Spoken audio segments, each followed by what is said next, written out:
Christmas is upon us, and if there's one thing I associate with Christmas, it's Bond. Kinda like how gaming for ages has increasingly become associated with Teri Hatcher, particularly this piece of footage we roll out practically every episode. But can you blame us? Bond films would traditionally launch in December and always had a strong Christmassy connection to them as a result. And that's not even including the old annual buy one get one free on Bond VHSs that they would always roll out at shops across the land as a festive treat. But it all forged a bond in my mind, excuse the pun, and one that has me longing for some 007 action. And oh, look what we have here. The game adaptation of Tomorrow Never Dies on the PS1. And even better, the game features Teri Hatcher, who just so happens to be a Bond girl in this movie. It's like it's meant to be. So what are we waiting for, people? Let's get Christmassy. Firing up the PlayStation and... wait. This game is by EA. Oh no! I'm playing an EA game! That's PlayStation and EA all in one video. What have you become? I have my gaming credentials in at the door on the way out. Anyway, you start out infiltrating a Russian outpost and get a first taste of the gameplay. This is not your usual first-person Bond game, much like GoldenEye and the like. Nope, for this adventure we're viewing things from a third-person perspective, following Bond around like we're some kind of psychotic stalker. Bond definitely has a bit of clunkiness to him, feeling a bit like he's got a couple of cinder blocks down his undercrackers, and the shooting is without question about as slick as a gravel sandwich, and about as enjoyable too. But this is EA, so the fact they're not trying to make me pay to breathe right now is more than I expected, so let's just roll with it. After traversing a snowy landscape littered with enemies, the makers of the game must have popped in the wrong video, cause suddenly we're skiing, and then things go all a bit Spy Who Loved Me. And without so much as a reenactment from Alan Partridge in the offing, we're straight back into the action, landing in some kind of Russian arms area with rocket-laden trucks and ammo crates all over the show. And after partaking in a bit of photography to take back for his mates, before you know it we're heading straight for the cockpit of a fighter jet and smashing the place up. This I do actually remember from the movie, and as the level ends it plays you a snippet of footage straight from the film.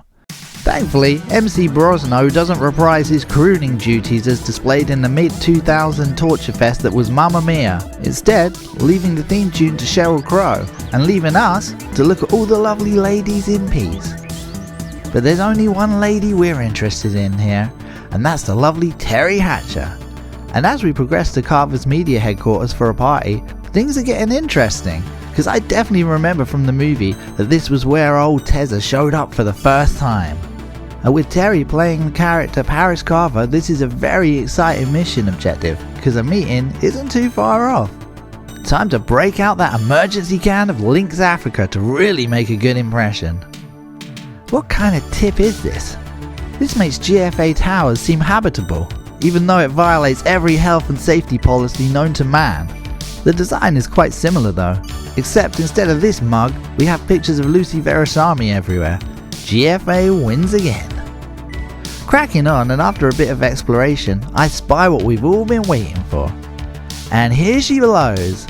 I used a sniper rifle to get a full body shot, but was careful not to aim directly at her just in case she got scared and started laying little polygonal poos all over the show and making a right mess. Press O to talk, it says. Oh man, this is all so sudden. What am I gonna say? Think of a good chat-up line, quick! Oh, it's just reenacting their exchange from the movie, except more crap, and without the real voice actors. Teri almost sounds English for some reason. Oh well. Bosh! Oh man, Pierce takes a swift right to the cheek as Teri gives him the what for. I wouldn't push your luck too much though, Lois. Bond is not a dude to be messed with. James! You can't kill me! Not in cold blood! Bond! See what I mean? What did I tell ya? So let's see what we got going on. She sort of has her restored season 1 and 2 Superman haircut from before she lost her mind and got that ghastly dude from season 3. And using the sniper scope, we have the ability to scan her all over. Why, that's some of the best use of about 4 to 5 polygons that I ever did see. I'm of course referring to those incredibly well rendered steps over there. Pure craftsmanship. Uh-oh, her husband's turning up. This could get awkward. For him when I tell him I blocked his bog on my way up and a big queue of his guests was forming outside. Owned. Oh man, I'm being led away. Hope a bog wash isn't in order for my crimes. Not even the Goodyear blimp trick's gonna get me out of this one. See ya, Lois. And it's lights out, all out, as in the blink of an eye, Bond's knocked out cold. Probably for the best. I think this is possibly the weirdest section of video I've ever made, so if you're still with us at this point, be sure to award yourself 10 GFA points for your troubles. Yeah, anyway, back to the game. Waking up, we find ourselves trapped in a room. With the door locked, there's seemingly no way out, except for the obligatory thin pane of glass and of course a gun waiting for you on the other side. Textbook minion incompetence. Battling your way out, Bond proceeds to push on throughout the next level, employing none of the subtlety of his movie counterpart, moving from area to area, shooting up the place like a man possessed.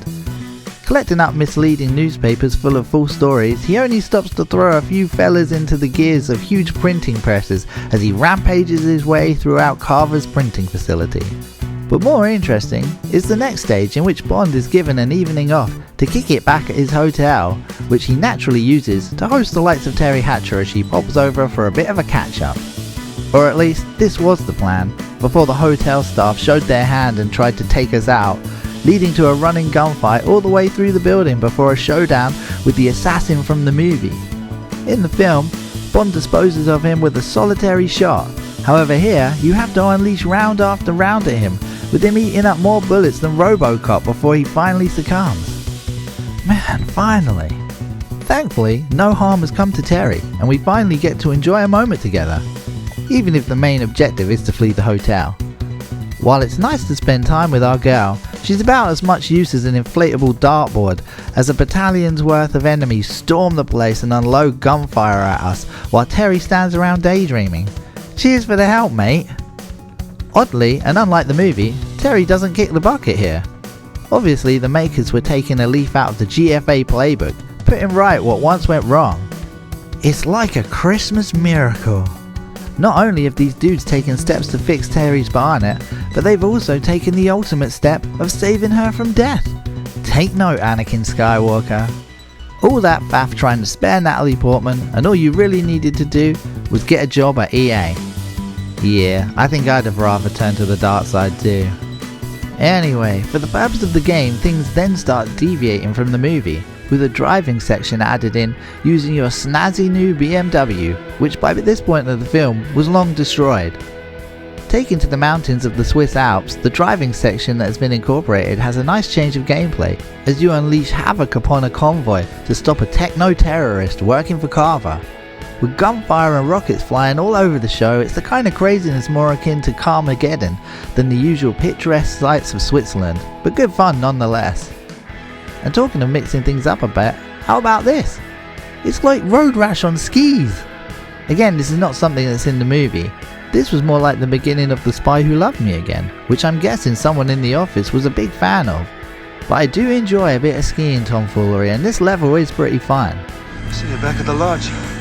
As you draw further towards the end of the game, things get serious as you storm Carver Media Tower in Saigon, scything through henchmen like they're going out of fashion before you're face to face with Carver himself.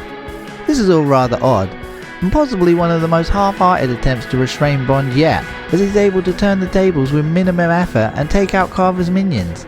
But with Carver fleeing the scene, Bond and his new acquaintance Wei Lin head to the roof. Taken at face value, they basically look like they jumped to their doom. But I'm assuming they have some kind of secret agent style get out, like a parachute or bungee or something. And actually, in the movie they do kind of tear down a massive banner and make their way to the ground, although this is not shown, so it's just left to your imagination really. But this would have been a fairly abrupt end to the game. And check out what happens next. With a target on Bond's back, the devs really mix things up, as in the next scene you get to control Wei Lin herself. Attempting to deliver some data disks to her headquarters, it's time to go all solid snake, stealthily making our way through a market district full of armed soldiers. Thankfully, they have about as much awareness as a man wearing noise cancelling headphones in a fire drill, so sneaking up on them and taking them out is easier than a prime Mike Tyson going a few rounds with Peppa Pig. What's less easy is when you're suddenly confronted by a dude carrying a rocket launcher, with him trying to take you out at point blank range. After taking a few rockets to the face, Wei Lin is thankfully able to brush off its effects like she's Wile E. Coyote, and after capping her opponent, takes said rocket launcher for herself and starts blowing up barricades all around town. And with one final showdown with a helicopter, the destruction of the neighbourhood is complete. What's with these spies and their love of collateral damage? Psycho. Thankfully, the next level sees us back playing as Bond again. At this point, we've basically been in a different movie since around the halfway point of the game, so it's nice to see a bit of film related familiarity, with us back chasing Carver down and looking to target his trump card from the movie, his stealth boat. With the data disc delivered by Wei Lin and the boat's location now known, it's time for the final showdown. After boarding the boat, and without even so much as downing a vodka martini shaken not stirred for a bit of Dutch courage, Bond begins weaving its way through its innards. But not before Wei Lin gives Bond a bit of a cocky, passive-aggressive dressing down about their mission objectives. I know what to do. Fair enough. She seems pretty assured in her abilities, so with the two of us there should be no problem finishing the fight. Let's do this! And you know what that means. Capping bad guys one after the other, smashing the place up and messing around with their computer, going to some dodgy websites to get Elliot in hot water if Terry ever checks his search history. You're busted. Merry Christmas. Anyway, with M informed of the boat's location, even though everyone else seems to know about it anyway, all we need to do next is rescue Wei Lin, who by this point has managed to get herself captured. Oh, for the love of... Seriously, after all that bravado, I couldn't leave her alone for a second. Hold on, mate, we're on our way. There's also the small matter of trying to stop Carver launching a nuclear missile that he's pinched off of some sunken boat, so Wei Lin's really outdone herself complicating things and making a bad situation worse. Nice one. After freeing her and being very clear with her to get back to the escape boat and stop messing things up, we head to the bridge to chase Carver down for the final confrontation. This is what you get for marrying our dream girl, you absolute punk. And with the final whimper, he goes down like a sack of potatoes, but not before setting the self-destruct timer for the boat. Flipping it, mate, is there no end to the tomfoolery?